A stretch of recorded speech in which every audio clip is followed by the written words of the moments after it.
Hi കൂട്ടുകാരെ, അപ്പോൾ ഇന്ന് ഞാനൊരു അടിപൊളി ഹെയർ ഗ്രോത്തിൻ്റെ ഓയിലാണ് ചെയ്യാൻ പോകുന്നത്. അപ്പോൾ അതിന് ഞാൻ സാധനങ്ങളൊക്കെ ഇവിടെ എടുത്ത് വെച്ചിട്ടുണ്ട്. അപ്പോൾ നമുക്കത് എന്തൊക്കെയാണെന്ന് നോക്കിയാലോ. ആദ്യം തന്നെ നമുക്ക് റോസ്മേരി വേണം. റോസ്മേരി എടുത്തിട്ടുണ്ട് ഞാൻ കുറച്ച്. പിന്നെ നമുക്ക് ഉലുവ വേണം, ഉലുവ എടുത്തിട്ടുണ്ട്. പിന്നെ അതേപോലെ തന്നെ നമുക്ക് ചെമ്പരത്തി പൂ വേണം. ഇപ്പോൾ ഉണങ്ങിയതാണ് ഇത് ഞാൻ എടുക്കുന്നത്. പച്ച ആയാലും ഇടാം, അപ്പോൾ അത് വേണം. പിന്നെ ഫ്ലാക്സ് സീഡ് വേണം, പിന്നെ കറ്റാർവാഴ, കറിവേപ്പില, പിന്നെ സവോള.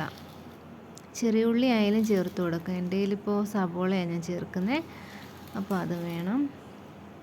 പിന്നെ നമുക്ക് നെല്ലിക്ക ഞാൻ ചെറുതായിട്ട് ചതച്ച് വെച്ചതാണേ, അത് വേണം. പിന്നെ കോക്കനട്ട് ഓയിൽ 1 ലിറ്റർ വേണം.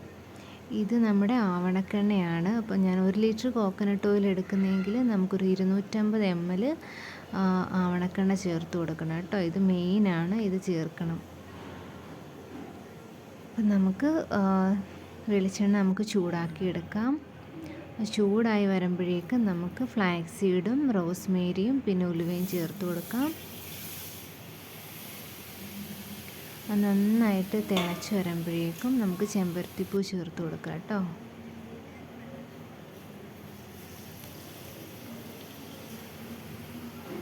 അതിൻ്റെ കൂടെ തന്നെ നമുക്ക് കറ്റാർവാഴയും ഉള്ളിയും കറിവേപ്പിലയോട് ചേർത്ത് കൊടുക്കാം. അതുകൂടെ നന്നായി തിളച്ച് വരുമ്പോഴേക്കും നമുക്ക് നെല്ലിക്കയും കൂടെ ചേർത്ത് കൊടുക്കാം.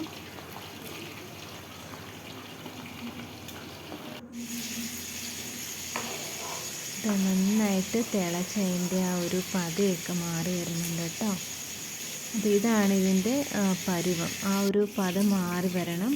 അത് കഴിഞ്ഞ് നമുക്ക് തീ ഓഫ് ചെയ്യാം. തീ ഓഫ് ചെയ്തതിന് ശേഷം വേണം നമുക്ക് ആവണക്കെണ്ണ ഒഴിച്ചു കൊടുക്കാൻ.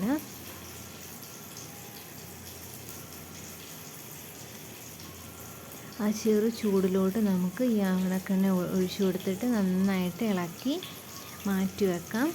അതിന് ശേഷം ഇത് തണുത്ത് കഴിയുമ്പോൾ നമുക്ക് അതിനെ അരിച്ചെടുത്ത് നമുക്ക് ഒരു ഭരണിയിലാക്കിയിട്ട് നമുക്ക് ഡെയിലി യൂസ് ചെയ്യാവുന്നതാണ്. ഇത് നല്ലൊരു ബെനിഫിറ്റാണ് കേട്ടോ. എല്ലാവരും ഇത് വീട്ടിൽ ട്രൈ ചെയ്യണം. നമ്മുടെ ഓയിൽ ഇവിടെ റെഡിയായി. ഇത് നമുക്കിനി അരിച്ചെടുക്കണം കേട്ടോ.